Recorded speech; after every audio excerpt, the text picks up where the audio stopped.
Merci de votre attention, madame, monsieur. L'actualité ce jeudi, suite et fin de la visite officielle du président Faure Gnassingbé en Israël. Hier, le chef de l'État a rencontré le président de l'État d'Israël et dîné avec le premier ministre Benjamin Netanyahou. La coopération bilatérale a été largement évoquée à l'occasion. Le lancement demain à Lomé du réseau des journalistes africains pour la sécurité maritime, annonce faite par le ministre Guy Madjé Lorenzo en charge de la communication. Il a invité ce jeudi la presse nationale à s'impliquer dans les préparatifs. C'était lors d'une rencontre avec les patrons de presse. Enfin, à Izan, 46e édition, c'est ce samedi avec l'apothéose à Thiévier. Mais déjà, les cérémonies ont commencé. Le haricot a été semé ce jeudi à Ipapa. Un retour aux sources. Voilà, madame, monsieur, le sommaire. Bienvenue. Voici le journal. Bonsoir à tous. D'abord, la visite officielle du président Faure Gnassingbé en Israël. Elle a pris fin ce jeudi. Elle aura été marquée, cette visite, par la rencontre du chef de l'État avec d'abord le président de l'État d'Israël, Reuven Rivlin. Ensuite, dans la soirée, avec le premier ministre Benjamin Netanyahou, avec qui le président Faure Gnassingbé a dîné. Au menu des échanges, le renforcement de la coopération entre le Togo et Israël. Et voici d'ailleurs le communiqué ayant sanctionné cette rencontre, communiqué lui aussi par Joseph Amégan. Communiqué sanctionnant la visite officielle de son Excellence M. Faure Gnassingbé, président de la République togolaise en Israël. Dans le cadre des relations de coopération qui unissent Israël et le Togo, et à l'invitation de son Excellence Benjamin Netanyahou, Premier ministre israélien, son Excellence M. Faure Gnassingbé, président de la République togolaise, a effectué une visite d'amitié et de travail en Israël du 7 au 11 août 2016. Au cours de cette visite, le Premier ministre Benjamin Netanyahou et le chef de l'État togolais Faure Gnassingbé ont procédé à un échange de vues approfondi sur les questions d'intérêt commun d'ordre bilatéral et multilatéral. Sur le plan bilatéral, le Premier ministre israélien et le chef de l'État togolais se sont félicités de l'excellence des relations d'amitié et de coopération entre le Togo et Israël qui ont porté des fruits abondants depuis l'établissement des relations diplomatiques entre les deux pays. Ils entendent conformément au principe dit de relations privilégiées accroître leur confiance réciproque et élargir leur coopération à d'autres domaines afin de hisser haut les relations traditionnelles entre les deux pays. Le président togolais et le premier ministre israélien se sont en outre convaincus de l'extraordinaire potentiel de la coopération économique israélo-togolaise et ont exprimé leur détermination à œuvrer ensemble pour le raffermissement, notamment dans les domaines de l'agriculture, de la santé publique, de l'éducation et de l'enseignement supérieur, des sciences technologiques, de l'économie numérique, du développement communautaire, de la sécurité, de la protection et de la promotion sociale et de l'intégration de la femme au processus de développement. Sur le plan régional, le président togolais et le premier ministre israélien se sont convenus de l'organisation à Lomé d'un sommet israélo-africain sur les thèmes sécurité et développement en vue du renforcement des liens de coopération entre Israël et l'Afrique. Abordant la situation internationale, le chef de l'État togolais et le premier ministre israélien ont exprimé leur vive préoccupation face à la recrudescence des actes terroristes et à la persistance des crises qui menacent la paix, la sécurité, la stabilité et le développement du monde.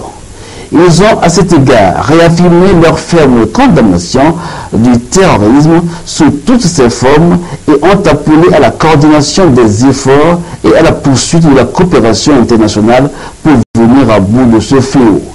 Évoquant la prochaine conférence extraordinaire des chefs d'État et de gouvernement de l'Union africaine sur la sécurité et la sûreté maritime et le développement en Afrique, le Premier ministre israélien a salué les efforts que déploie le Togo dans le domaine du maintien de la paix et dans l'organisation de cette conférence. À cet égard, il a formulé son vif souhait pour la réussite de cette rencontre et plaidé que toutes les parties concernées œuvrent de bonne foi en vue de l'adoption et de la signature de la charte de Lomé sur la sûreté et la sécurité maritime. Au terme de sa visite, son Excellence M. Faure Gnassingbé a exprimé à son frère et ami le Premier ministre Benjamin Netanyahou, au président Reuven Rivlin, au gouvernement et au peuple israélien ses vifs remerciements et sa profonde gratitude pour l'accueil chaleureux et fraternel qui lui a été réservé ainsi qu'à sa délégation, et a invité le Premier ministre israélien à effectuer une visite en République togolaise. Le Premier ministre israélien a accepté cette invitation et les modalités y relatives seront arrêtées par voie diplomatique. Fait à Jérusalem le 10 août 2016. Voilà, ce sont donc là les termes de ce communiqué a sanctionné la rencontre entre le président Faure Gnassingbé et le premier ministre israélien Benjamin Netanyahou. En outre, par ailleurs, cette visite du président Faure Gnassingbé dans un centre de formation d'ingénieurs en Israël. Le centre forme dans plusieurs domaines. Les précisions, on retrouve toujours Joseph Amigan. En 1999, le collège Azerli à Jérusalem est un centre de formation stratégique des ingénieurs. Et le déplacement du président de la République Faure Gnassingbé au sein de cette structure est l'expression de sa volonté de s'inspirer de pareilles expériences pour hisser le Togo dans cette révolution technologique. Le chef de l'État, après avoir suivi les explications sur l'historique de la création de ce centre, a pu constater de visu tout ce qui est fait et évaluer le niveau technologique de cette structure de formation qui, à ce jour, a formé plus de 2300 diplômés dans différents domaines tels que le génie électrique, le génie logiciel, l'ingénierie pharmaceutique, industrielle, mécanique et environnementale. Le président de la République a salué les avancées technologiques opérées dans cette structure.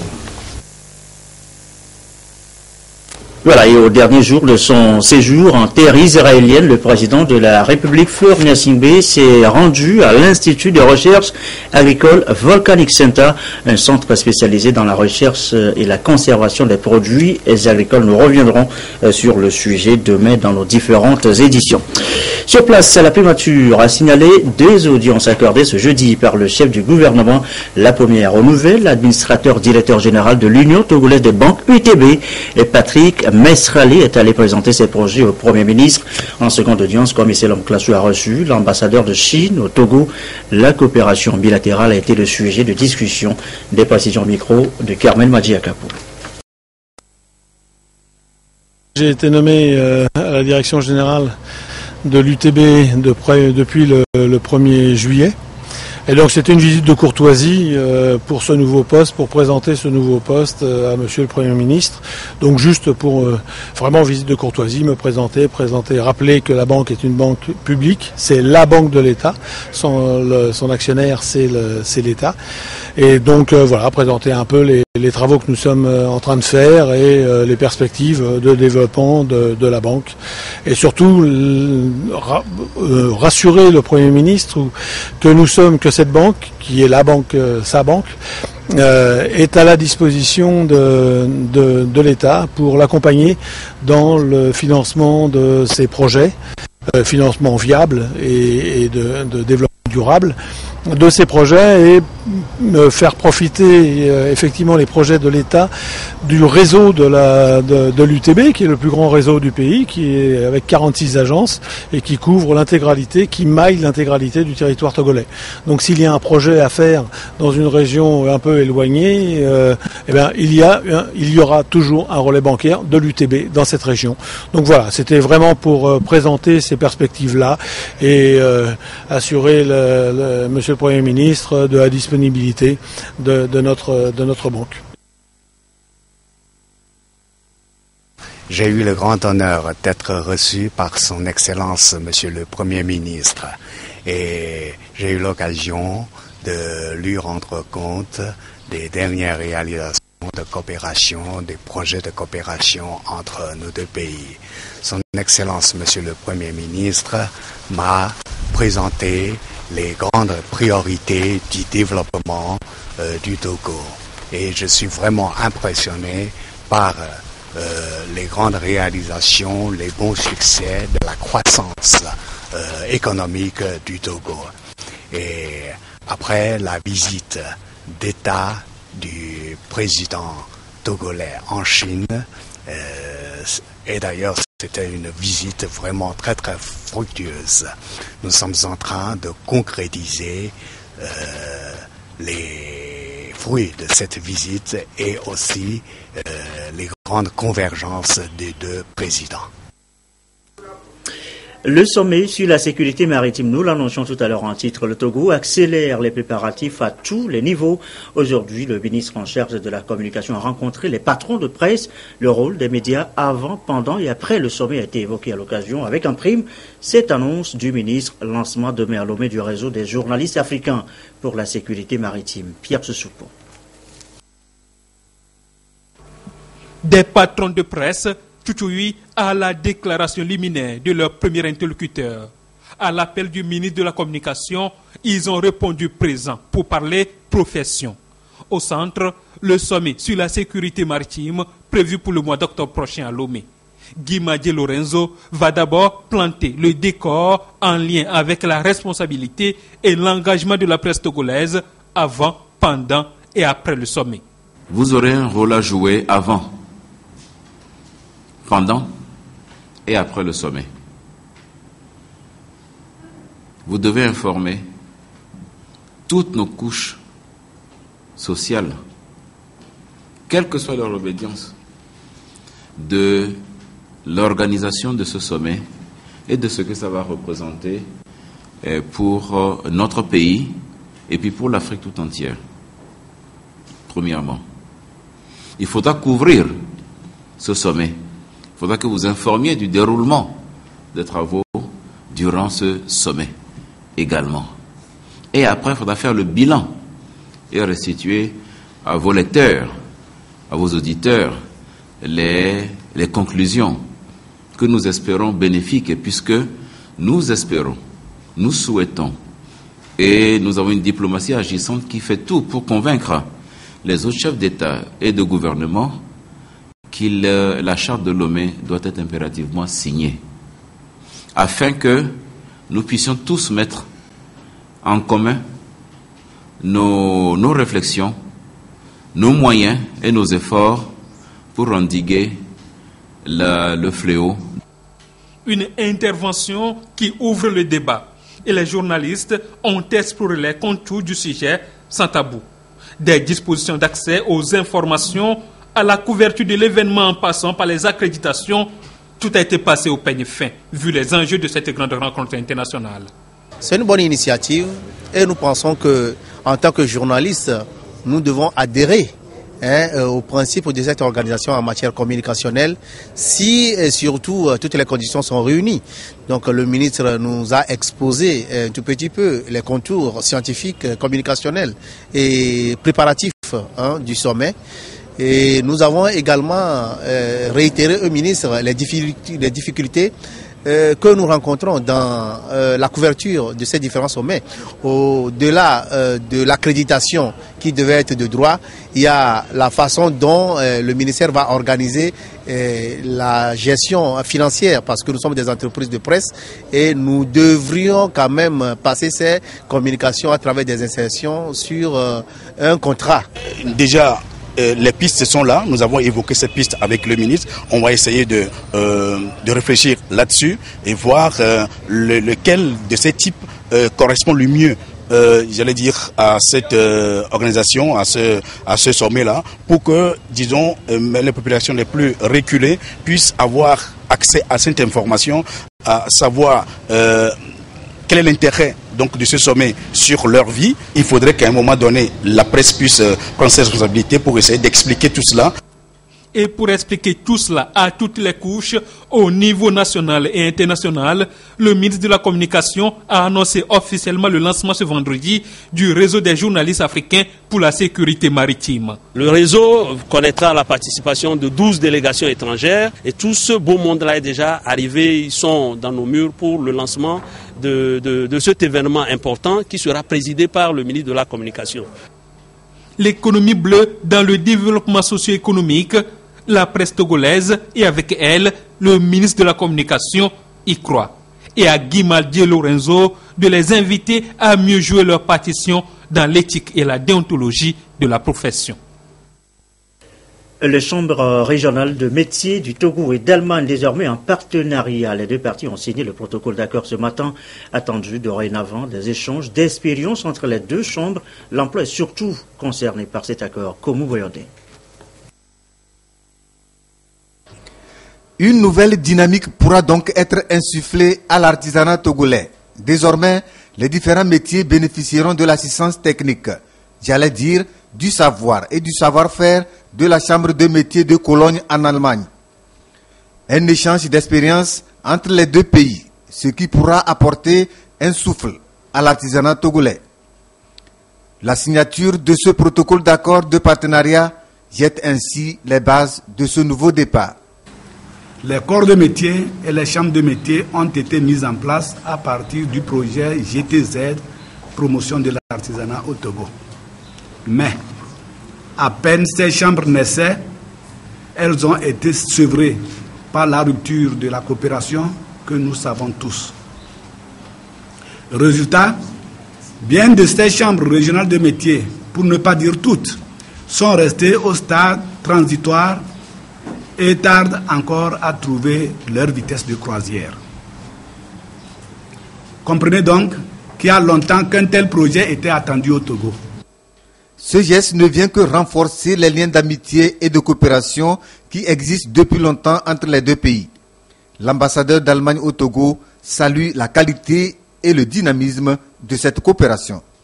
La formation professionnelle en Allemagne est bien ancrée dans l'expérience des artisans qui savent très très bien ce qu'il faut pour un jeune artisan qui veut devenir aussi un maître de son métier. Et donc, je crois que cette coopération qui se fait maintenant entre la Chambre de Cologne et le Conseil permanent des chambres régionales des métiers ici est une bonne piste qui va contribuer aussi pour cette coopération germano-togolaise. À travers ce partenariat, un projet de renforcement de capacité des représentations nationales et régionales des artisans sera mis en œuvre en vue de promouvoir la compétitivité des PME et des artisans du Togo. Ce projet va contribuer à améliorer le cadre réglementaire et institutionnel du secteur. Il est financé par le ministère fédéral allemand de la coopération économique et du développement. Également dans l'actualité, le rapport sur l'état des lieux des structures de planification, de suivi et évaluation dans les différents ministères. Que dit exactement ce rapport? Il a fait l'objet hier d'une rencontre à Lomé. Serge Taston, Denis Baga pour nous en dire plus. Le Togo veut doter l'ensemble de ses départements ministériels de structures de planification, de statistiques et de suivi-évaluation. Il s'agit d'une recommandation du Forum national sur la planification tenue en 2014. La mesure répond à la volonté du gouvernement d'assurer un bon pilotage et une gestion efficace du développement du pays. Nous sommes engagés à intégrer les ODD dans tous nos outils et instruments de planification. Il faut alors des structures capables, bien organisées, bien outillées pour faire ce travail-là. Également, nous sommes dans un contexte où le pays a démarré l'élaboration de sa vision 2030 qui sera déclinée à des plans nationaux de développement dont le premier plan doit commencer en 2017. Il est indispensable aujourd'hui que la fonction planification, statistique, suivi, évaluation soit bien assise au niveau effectivement des ministères sectoriels. En vue de la mise en œuvre effective de cette recommandation, une étude a été réalisée pour faire l'état des lieux et proposer des mécanismes fonctionnels et opérationnels. Le rapport propose premièrement d'avoir une structure type dans les ministères sectoriels, c'est-à-dire une direction de la planification, de la statistique et de suivi. Secondo, l'étude propose à ce qu'on essaie de voir quels sont les besoins en ressources humaines, en matériel et également en information pour pouvoir mener très bien effectivement ces trois fonctions-là dans le ministère. Également, l'étude recommande d'avoir un plan national de renforcement de capacité en matière de planification statistique et suivi. Et pour finir, c'est de faire en sorte qu'on ait un soutien des autorités. Le rapport de cette étude est soumis à validation au cours de cette rencontre. Avec ce document, le Togo va disposer d'un outil de décision dans la mise en place effective des structures de planification, de statistiques et de suivi-évaluation dans les ministères et les collectivités territoriales. Autre rencontre évoquée ce soir, celle sur le développement des infrastructures des pays membres de la CEDEAO. Les 15 sont arrivés à des conclusions. De nouvelles orientations sont aussi définies. En filigrane, la libre circulation des personnes et des biens. Lucassi, Antoine Tourma va voir. On connaît aujourd'hui un déficit en termes d'infrastructures de transport, technologiques, énergétiques et en ressources en eau. Cas de la couverture en énergie électrique estimée seulement à 35%. Et pour relever ce défi, la communauté s'est dotée d'un plan directeur de développement des infrastructures afin de répondre à la demande existante et à la croissance démographique. Ce plan directeur repose sur les critères de sélection des projets et les mécanismes de recherche de financement. Pour qu'un projet soit éligible, c'est des critères d'éligibilité. Il faut par exemple qu'un projet soit régional. Par exemple, ce qu'on dit, ça veut dire que ça implique au moins un État, qu'il ait eu peut-être une volonté politique entre au moins un État ou un certain nombre d'États, qu'il ait peut-être des protocoles d'accord qui ont été déjà signés ou en voie d'être signés par ces États pour la mise en œuvre de ce projet. Bon, principalement, et aussi il faut que le projet démontre que ça a un fort impact sur l'intégration régionale. Et les projets régionaux ont cette caractéristique qu'au niveau même de la CEDEAO, donc elle encourage pour que les bailleurs de fonds financent prioritairement les projets régionaux. Et qui dit projets régionaux dit projets qui mettent en œuvre au moins 2 États. On a identifié tout un ensemble, une myriade de possibilités de financement qui va des financements classiques des bailleurs de fonds au financement innovant et au partenariat public-privé.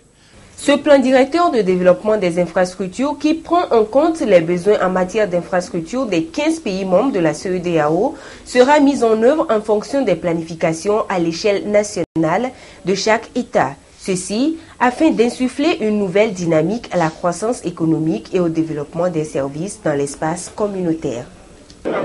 Dans le reste de l'actualité, le traditionnel rendez-vous jeudi et j'ose à l'occasion ce jeudi la célébration demain vendredi de la journée internationale de la jeunesse, le compte rendu avec Chassimna Baga.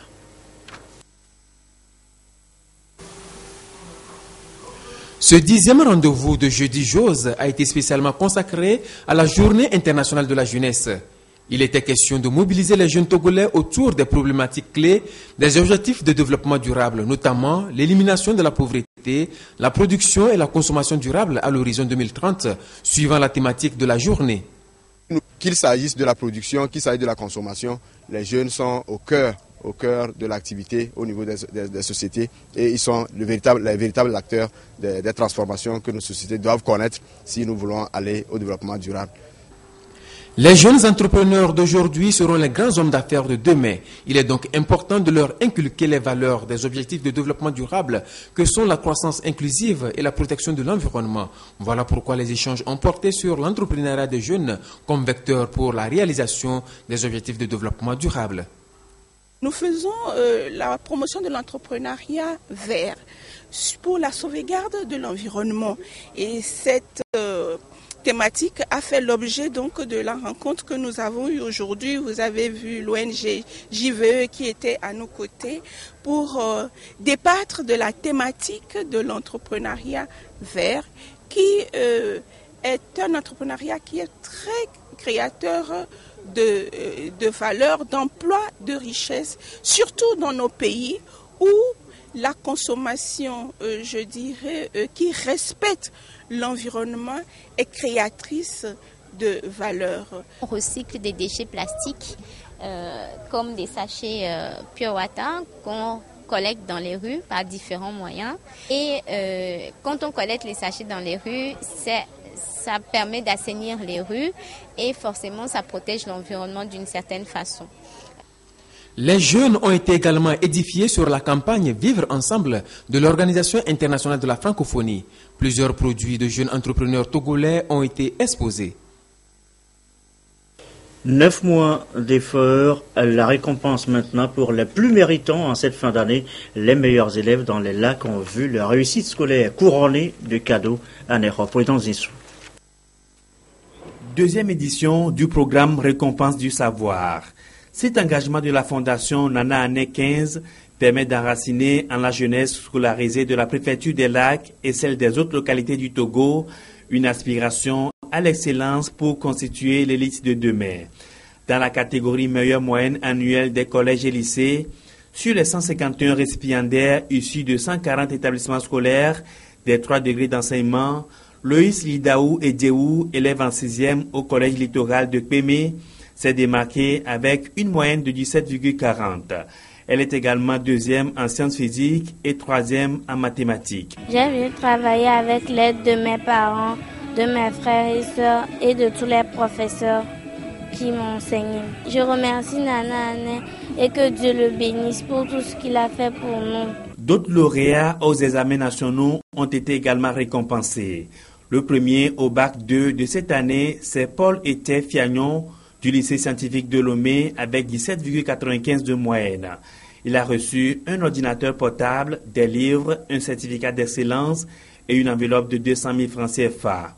Chris Son Awagnon du lycée moderne d'Adido Gomé, quant à lui, a raflé le prix du premier au bac 1 du Togo avec 18,75 de moyenne. C'est un honneur pour moi. Ça n'a pas été facile. Il a fallu traverser des périodes de difficultés. Tu vois tes amis en train de s'amuser, mais tu te concentres toujours. Et c'est pas facile. Si j'ai quelque chose à dire à mes amis élèves, c'est la persévérance, le travail. Au début de l'année, je n'imaginais pas me retrouver ici premier du Togo, mais par l'aide de Dieu, ça s'est réalisé. Je remercie tous les professeurs qui m'ont aidé durant toute l'année et tous les camarades qui m'ont apporté leur aide, la famille, mon père et puis mes frères. Je remercie la Fondation Nana Année pour le prix qu'ils nous ont donné aujourd'hui. Je demande à Dieu que Dieu les aide à continuer à pérenniser leur ONG pour que l'excellence soit promue au Togo. Cette année, le programme Récompense du savoir a nécessité une enveloppe de plus de 10 millions de francs CFA. Il a été étendu à d'autres établissements scolaires situés à 15 km autour de la commune d'Anéhor. Les écoles ayant fourni les meilleures moyennes annuelles ont été également distinguées. Les statistiques ont montré qu'à cette deuxième édition, les élèves de la commune d'Anéhor ont été les moins méritants, une situation que la Fondation entend corriger en mettant à contribution les parents d'élèves et les enseignants. Depuis la première édition jusqu'à maintenant, il y a eu beaucoup de progrès. Et le progrès que j'ai noté et qui m'a beaucoup impressionné, c'est le progrès fait par le collège Marato de Kpémé.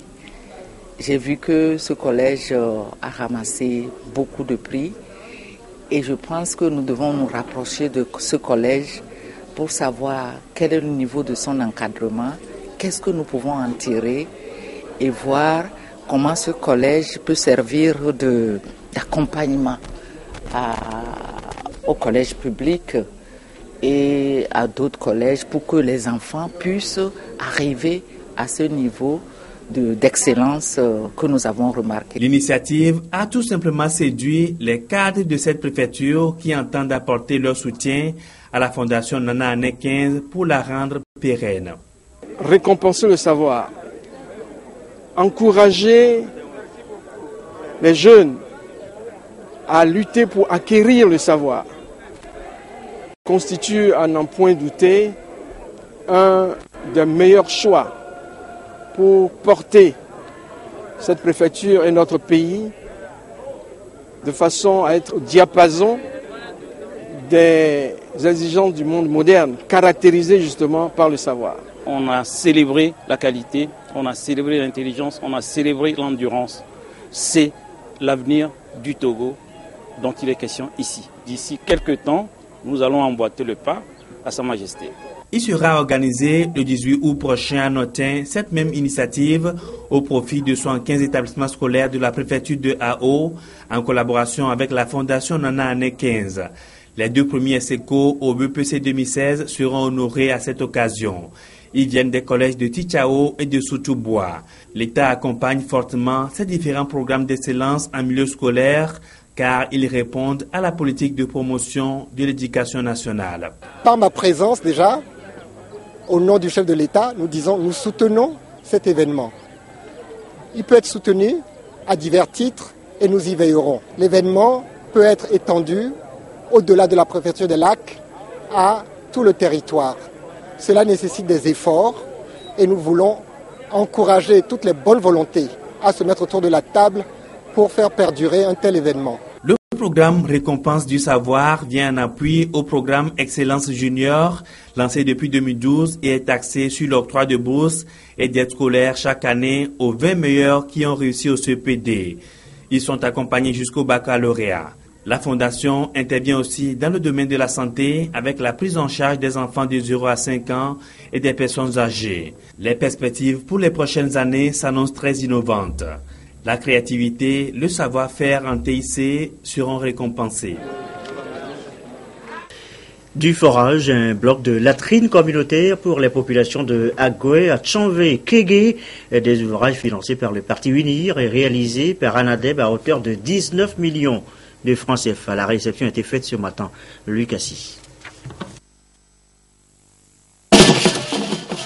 Un forage d'eau à pompage direct muni d'un polytank d'1 mètre cube d'eau et d'un tube à charbon pour le filtrage destiné aux populations d'Agoué à Tchanvé et un bloc de latrines communautaire construit pour les habitants de Kégué-Djiglé. Des ouvrages financés à hauteur de 19 116 300 francs CFA par le Parti Unir afin de résoudre les problèmes d'accès en eau potable et d'insalubrité dans ces milieux. Grande a été la joie des populations à la réception de ces infrastructures communautaires. Ce n'est pas tous les jours que ces événements arrivent. Et donc on ne peut que remercier le donateur. Nous avons déjà mis sur pied un comité de gestion qui va s'occuper de la gestion du forage. Nous remercions la donatrice. Nous le remercions très sincèrement puisque c'est un besoin que nous avions senti quand nous lui avons soumis. Il s'est rappelé de nous et nous a offert aujourd'hui un WC public. Vraiment, ça nous réjouit. Et aussi, ça permettra qu'il y aura plus de défécation à l'air libre. Réalisé par l'Agence nationale d'appui au développement La Base, ANADEB, ces ouvrages d'assainissement répondent aux objectifs du parti Union pour la République Unir relatifs à la lutte contre la pauvreté et la précarité au niveau des communautés démunies. Et c'est une façon pour nous de remercier les populations d'Agoué de façon générale pour tout ce qu'ils ont pu faire pour notre parti. Et nous avons saisi l'opportunité pour donner des conseils pratiques aux populations, notamment en ce qui concerne l'amour et le pardon et la façon de gérer de façon transparente l'ouvrage que nous venons de mettre en leur possession. Le forage est muni d'un dispositif bio-UV qui réduit le taux de salinité et régularise la conductivité de l'eau afin de procurer de l'eau de qualité aux bénéficiaires. Ces dons s'ajoutent à ceux réceptionnés par les communautés de Legbasito et d'Agoué-Nivé. Il est 20h33. Ce journal déborde un tout petit peu. C'est quasi traditionnel maintenant tous les jeudis. Claude Ama nous a rejoint presque à la même heure. Bonsoir Claude. Bonsoir. D'abord les Jeux Olympiques. C'est l'actualité du moment. Les échos de nos représentants à Rio. Disons, Gerson, que la suite n'est pas tellement reluisante pour nos représentants.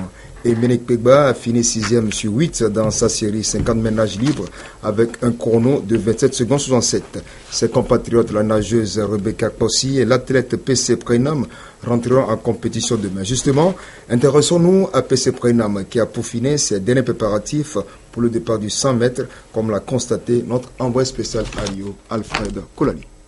Vendredi 12 août, à partir de 14h55 GMT, que l'athlète togolaise du 100 mètres féminin PC Prenam va retrouver les pistes du Maracana Stadium pour ce qui va constituer sa première grande sortie depuis le début de l'année.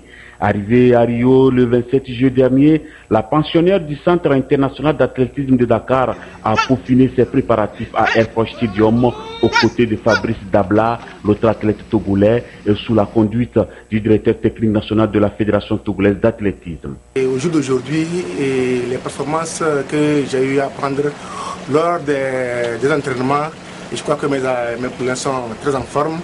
Et vu le travail qu'ils ont fait antérieurement et vu ce que j'ai constaté ici, je crois qu'ils sont prêts pour la compétition. Dakar m'a apporté beaucoup de choses parce que ma course a changé, ma fonction de travailler, tout et les charges en muscu, tout a changé. Ma course même au départ, avant je dormais au départ, même maintenant je ne dors plus au départ. Après être passé à côté des Jeux africains de Brazzaville il y a un an, PC veut faire des JO une réussite. Oui, je suis prête déjà. Que les jours là, je me réveille encore comme d'habitude. Et seulement ça va aller. Dieu seul qui est là. Ce que j'attends de mes athlètes, c'est qu'ils puissent améliorer leur performance, voire battre leur propre record et en même temps le record du Togo. Et pendant qu'elle réfléchissait encore à la meilleure manière d'attaquer sa course vendredi, PC a de la chance, elle croise le grand Mani Dibango arrivé à Rio pour le compte de la francophonie. Quelques photos et le vieux lion veut bien répondre à nos questions. Il faut que les jeunes travaillent, quelles que soient les conditions, parce que c'est eux demain qui vont diriger. Il ne faut pas croire que c'est gratuit et que l'État doit quelque chose. Eux, ils doivent quelque chose à l'État. Hein. Ne me demandez pas ce que l'État peut faire pour moi, demandez ce que moi je peux faire à l'État. Ben, j'ai un panier, j'attends les médailles. À noter que Rebecca Kossi sera aussi en compétition ce vendredi en natation. Lundi, ce sera le tour de Fabrice Dabla en athlétisme de 100 mètres. Oui, Gerson, la course de PC Prenam aura plutôt lieu au stade olympique de Bara à 14h55 GMT. Retour ici à l'OMM, la Fédération togolaise de football a donné une conférence de presse, des précisions plutôt sur les missions d'homologation des stades en prélude de démarrage des championnats D1 et D2. On retiendra que sur les 32 stades visités, 22 ont été retenus pour les championnats nationaux de la D1 et de la D2. L'essentiel de la rencontre avec Lamine Koko Konaté. Notre football se pratique sur la plupart des terrains à la limite impraticable, ce qui fait fausser parfois les résultats et occasionne des conflits. Plus grave encore, le mauvais état de nos installations sportives occasionne parfois des blessures physiques graves, pouvant porter des coups d'arrêt aux rêves et aux carrières des joueurs. Et pour corriger le tir, la Fédération togolaise de football a dépêché du 27 au 31 juillet dernier 2 missions d'homologation des stades dans les zones sud et nord du pays. Après inspection, des rapports ont été produits et validés par la FTF. Au-delà des aspects techniques auxquels on devait s'atteler dans cette émission, on a demandé de plutôt privilégier l'aspect sécuritaire pour que, au moins, les stades qui peuvent abriter les compétitions nationales puissent mettre ou offrir peut-être un minimum de gages de sécurité aux joueurs, aux officiels et au public. Et aussi aux journalistes. Les installations qui n'offrent pas d'espace pour pouvoir faire ça n'ont pas été homologuées. Les sites non homologués sont au nombre de 10 contre 22 retenus sur les 32 proposés au départ. Terrain homologué à Blogame, à Neho, Tabligbo, Couvé, Atakpame, Pelé-Convier, Tchévier, municipal de Lomé, Kégué, Womé, Notien, Sotuboua, Sokodé, Bassa, Dapan, Mango, Pagouda, Nyamtougou, Kara, Bafilo, Tchamba et Koussuntou. Les 10 autres installations pourront être homologuées au cours de la saison si les recommandations sont mises en œuvre. Une saison qui démarre le 11 septembre pour la D1 et le 28 du même mois pour la D2. Et voilà, donc ce sera tout pour la page des sports aujourd'hui, Claude. Effectivement, c'est tout, Gerson. Rendez-vous samedi dans Sport et Détente. Rendez-vous samedi. Et donc, on va terminer sur ce communiqué du ministre des Enseignements primaires, secondaires et de la formation professionnelle qui arrête, article 1er, il est ouvert au titre de l'année scolaire 2016-2017, un concours national de recrutement d'élèves pour les lycées scientifiques de Lomé de Kara. Vous pourriez consulter dans le quotidien national de Togo Presse les autres précisions afférant donc à ce concours. C'est la fin de cette édition. Je vous souhaite une belle soirée.